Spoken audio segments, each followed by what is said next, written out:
Introducing On the Horizon, a podcast by Horizon Resources Cooperative, supporting farmers and ranchers across Northwest North Dakota and Northeast Montana. Join host Levi Hall as he engages with agronomy experts, grain traders, and community leaders, sharing insights to help you make confident, informed decisions for your operations, from market trends to practical advice. Welcome to another episode of On the Horizon. This week's guest is another in-house guest. Julia Seiler out of the Fairview Agronomy office makes her trek north for her inaugural visit on the podcast. Julia and I had a great conversation just introducing her. She started with the team here last October and is one of the newer members of the team. Obviously, October through March is not the busy season for agronomy. So this is a great opportunity for our member owners that live in that Yellowstone Valley that haven't made it into that office yet. A great introduction to Julia. So I'm excited for you guys to meet her and get to know her. She's a peach. Enjoy the show. Micro-Essentials has accounted for more than 1 billion additional bushels over commodity fertilizers in the last 15 years. Why? Because each granule holds just what your crops need in every single granule, giving you all the right nutrients to improve your yields. The Mighty Micro, packed with the good stuff.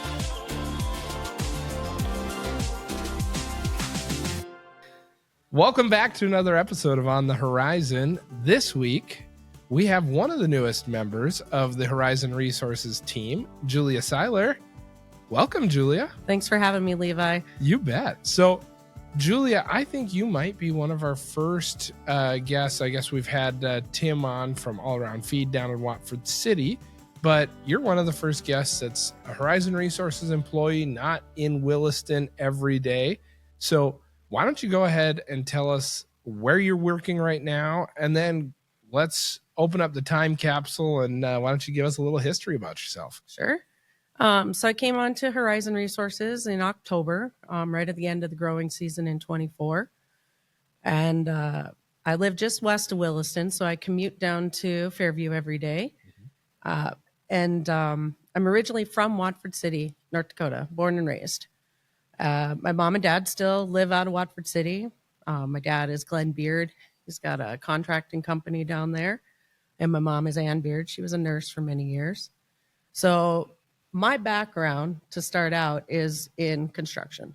So I grew up on job sites, running equipment, and just kind of being the right-hand man for my dad. So always kind of been working for a living, I should say. So what pushed you down the road of agronomy? So I went to school at UND and got a bachelor's of biology degree, thinking that biology was always something I was very interested in, but I really didn't tailor it while I was in school. It was always job opportunities that kind of tailored the biology degree to me. Sure. So when I finished my bachelor's degree, I went into my master's, and the thing that I had a great interest was entomology. So I did a 2-year trapping study with the state of North Dakota, looking at insect populations on the eastern side of the state. Ended up in a lot of agricultural fields, running into a lot of farmers there. Always had a great respect for farmers. Coming from Watford City, you know, most of the community was farmers. I understand those guys, their hard work ethic, and their willingness to do good just by themselves and with their community. So I've always liked working with farmers. Finished my master's degree in entomology. Came back to Watford City and started working for the Forest Service. Worked there for 5 years in recreation. Got to explore the Badlands in my backyard and really liked working in there. Wanted to stay with the government. So I took a job with the USDA ARS out of Sydney, Montana, doing irrigated agronomy. Okay. Now I had no background in agronomy when they hired me on, but they saw my skill set and they thought we could make her a farmer. Yeah. You know, so really Bart Stevens, who runs the station over there, he took a really big chance on me and I enjoyed it. I really did enjoy farm work. We did everything. I ran the research trials over there at the ARS for 5.5 years. So I did everything from seeding note taking, chemical application, harvest, prepping the bed for next year, and then processing the samples in the winter. And from there, we ended up inheriting some property up here in Williston and taking the leap and moving to Williston. So I know I needed to kind of couldn't stay in Sydney. Right. And so when Horizon had this job opportunity open, I thought, let's take a stab at it and continue with agronomy.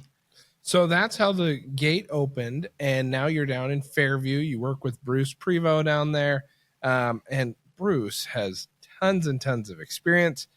Unfortunately, he is going to be retiring here shortly. Talk a little bit about the opportunity to work with Bruce and how much that's meant for you and your career. Sure. I'd say it's a pretty comfortable relationship. It's kind of synopsis to working with my dad. My dad had a lot of experience in his field, and I got to kind of be right-hand man with him. And I see Bruce, and he's got 30 plus years of experience in agronomy in the Valley. And getting to work with him is just a huge learning opportunity. I think it's been a great working relationship that we have. I'm willing to basically take any piece of advice, success, failure, and apply that towards my experience. And so Bruce, he's seen a lot of failures and a lot of successes in the Valley, and he can relate to a lot of different situations. And so I do a lot of listening when I'm with Bruce because he's got that wealth of knowledge. One of my favorite quotes is experience is the best teacher. Mm-hmm. Unfortunately, she gives the test first and the lesson after. So it is always great when you get that opportunity from somebody who's taken the test before and is able to kind of pass some of that knowledge along. And I think Bruce is one of the most experienced employees that we have. He's seen just about everything that can happen, the evolution of that valley through sugar beets and sugar beets leaving now. And as these growers really work on figuring out what's next and what does farming in the valley look like, you know, that office definitely has been leaned on, and our office down in Savage. But those offices, as they really work to try and help those producers be successful after such a seismic shift like they've experienced, I'm sure you get a lot of people that come through the door still, even a couple years later, that are still working through that transition. Absolutely. And I think Bruce can relate with their woes, not knowing where the markets are going and what they should put into the ground to be successful after we had sugar beets leave the valley. Yeah. And so I think that makes Bruce highly approachable and a really good resource for people that just want to, even if they want to come in and chat about things, not even to buy products, but Bruce will sit there and take the time and listen to you and give you some advice with it. Yeah. So tell me a little bit about some of your passions outside of work. Sure. So I have a young son. He's 3 years old. He keeps me on my toes. He's a very busy boy. My husband, he works as a mechanic, pretty close to our homestead here. And since we've moved on to the farm, we've started a market farming business. We registered as a producer last year, and we're producing vegetables and fruits right on our farmstead. We've actually got an EQIP grant in, might even get a high tunnel this next year to increase our production. We do the eggs and the honey as well, but it's kind of a side gig. So I guess my passions are work. Yeah.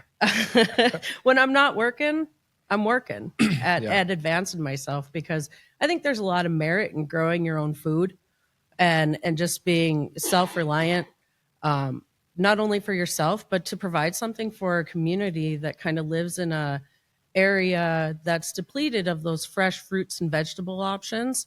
I've always seen that as a challenge up here. I mean, you're in February and you just want to eat a tomato, right? That tastes right. Yeah. Well, I actually take tomatoes through the winter. Sure. So I can have a taco and have it taste right. Yeah. So my hobbies are farming when I'm not farming. Yeah. We like to camp. Every once in a while, we'll get outside of town and we'll take our RV out and go camping. We got some older kids that live down in Wyoming. We like to visit them every once in a while. They're over the age of 18, so they're very much on their own, doing their own thing. But When they allow us to come down and visit them, we do. Yeah. So travel when we can and work when we're not working, basically. I don't know. I think it's always been a thing that I've done is any hobby I've taken on is it's got to have some purpose to it. I think it's really neat that your passion outside of work overlaps so much with work. I'm very much the same way. You know, my family is very active with our livestock. We're still cattle producers. My wife and I are still actively producing cattle as well.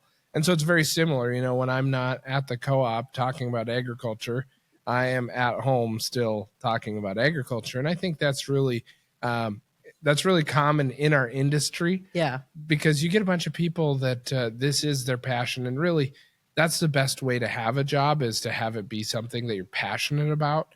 And anytime I talk to youth groups, you know, 4-H, FFA, whatever, that's always one of my main takeaways is find something that you really can talk about for 5 days a week and then still do it on the weekends. You know, find something that you really enjoy that much because it'll be worth it and your career will flourish because of it. Absolutely. And after I took my Master Gardener's class, I took that in 21 out of NDSU. I realized how much more I could increase my production. Sure. And I was giving this stuff away. I was taking it to senior tables, to food banks.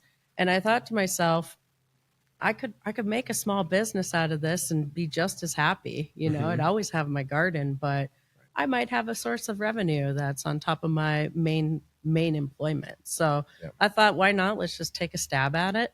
Sure. Yeah. We've had great reception from the downtown market, which makes us think that we've got many years, decades to go with this business, and we'll always have the support of this community. Yeah, that's really exciting. And it's great to hear that there's somebody doing a program similar to that.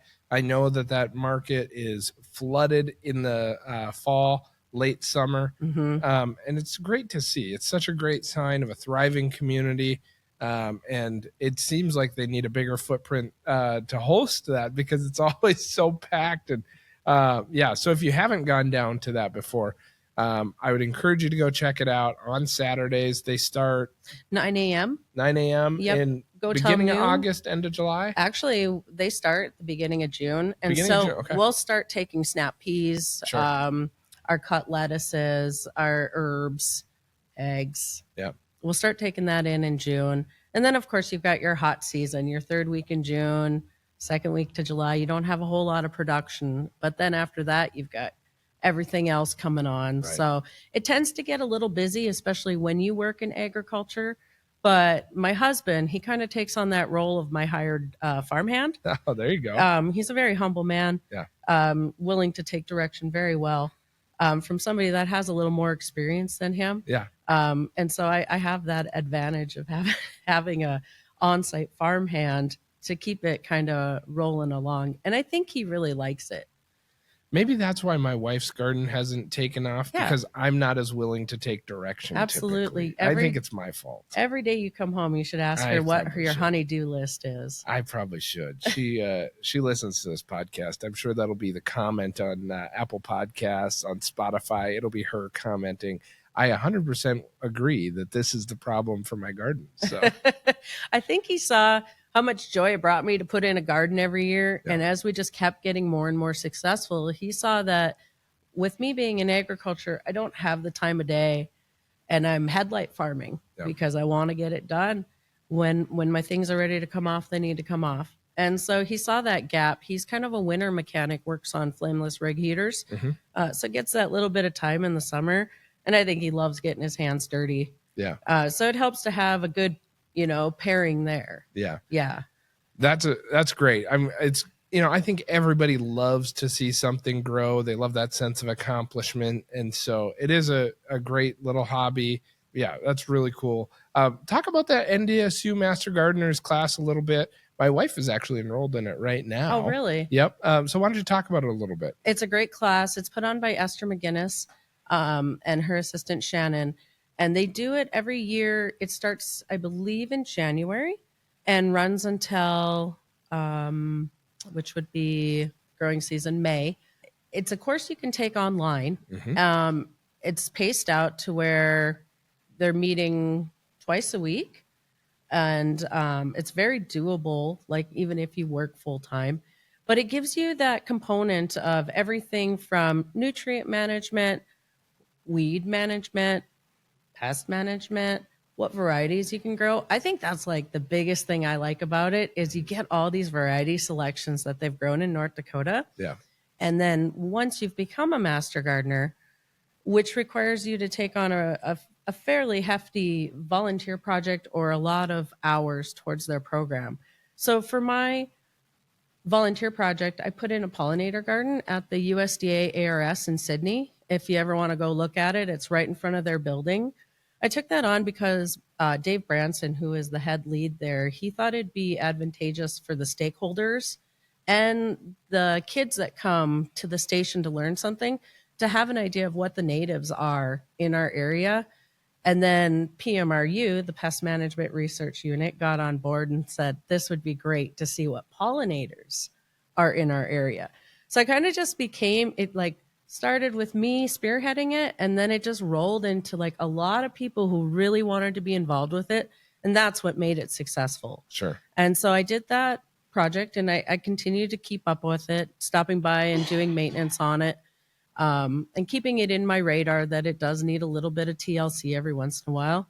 Trying to get a Girl Scout troop to take it over right now just because they are more local. Yeah. So you do your big project, and every year you need to recertify with hours. And so like this last year I did variety trial growing with Tom Kolb.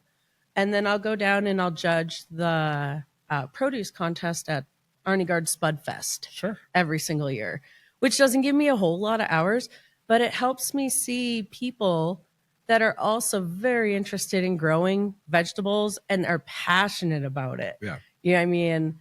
And it helps me connect with those people. And so I think the Master Gardener program just gives you a really good network of people in the area that love doing the same thing as you. And I mean, you get together with those kind of people and you never run out of things to talk about because you all have the same interests. Well, and you're fighting the same battles. Yes. So again, going back to the conversation about how experience is the best teacher. So you get to figure out, I know when my wife started her garden, she was talking about, I just don't feel like the rural water is being very effective when I'm watering my garden. Should I be using well water instead of rural water? Mm-hmm. And, there are all sorts of questions like that she was asking me, and I had no answers for her. But so she found some friends that had some similar interests, and that's what they talked about. Absolutely. Yeah, you kind of get to nitpick. Mm-hmm. You know what a plant takes to grow, some basics. But when you get into that class, you start teasing apart the basics and going, this works better than that. Go ahead and give that a try. So you get with a bunch of like-minded individuals who have a lot of knowledge and the experience in the field. And I love that. I think that's what I gravitate towards is people that have a lot of experience. Yeah. Yeah. Well, you're dealing with some great people down in the Yellowstone Valley. Is there anything else you wanted to touch on before we wrap up today's episode? I want to say that the producers that come in, I'd like to make great field recommendations for them. And so the thing I need as much information as they'll give me on that piece of land so that I can look through and make good agronomic choices for them.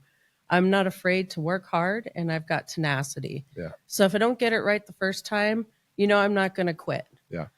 And so to those producers out there, I'm looking forward to helping them make good choices and just being part of this great team here. There's a wealth of knowledge here, and I know I can only go up. Yeah, the solutions for your success tagline just totally fits. They nailed it when they came up with that. And it is something that resonates from the top to the bottom. Every employee wants to help our producers, our member owners, be successful. And I think that even if you don't have the experience, there's a lot of people in our company that you can lean on. And they've told me that it's an open door. You can come to me if you've got a question. And so you're not standing alone. Yeah. You've got a lot of people backing you. Absolutely. Yeah. Well, thanks so much for making the drive up and coming on the podcast, Julia. Well, thanks for having me. I know you've had a lot of big names on here, and I'm kind of humbled to be here. Well, it's great to have you on. How do our producers get a hold of you? So I am down in the Fairview office. We're, open from sunrise to sunset. As spring comes on, that'll be more of a reality. You can go ahead and give me a call. Our office number is 701-844-5775 and just ask for Julia. Awesome. Well, again, thank you so much for coming on, Julia. Really appreciate it. And excited to have you as part of the team. Excited to be here. Thank you for tuning in to On the Horizon. If our conversation today sparked your interest, make sure to subscribe to our podcast on your favorite platform. Stay connected by following @Horizon Resources Co-op on Facebook and Instagram and explore the world of agriculture with us. We're excited to continue bringing you real conversations with Horizon Resources industry partners, member owners, and employees, discovering more about your local neighbors and community friends. Until next time, keep looking towards the horizon. Horizon Resources, solutions for your success. This podcast is for informational purposes only and is not to be used or considered as an offer or a solicitation to buy or sell commodities. Horizon Resources does not make any representation, warranty, or guarantee as to the completeness, accuracy, timeliness, or suitability of any information contained within any part of this podcast. Horizon Resources does not accept any liability for any loss or damage, including without limitation loss of profit, which may arise directly or indirectly from use or reliance on such information. Whilst the information provided has been obtained from sources believed to be reliable, Horizon Resources does not attest to its accuracy or completeness. Horizon Resources reserves the right to change any source without restriction or notice. The information herein is indicative only and is subject to change.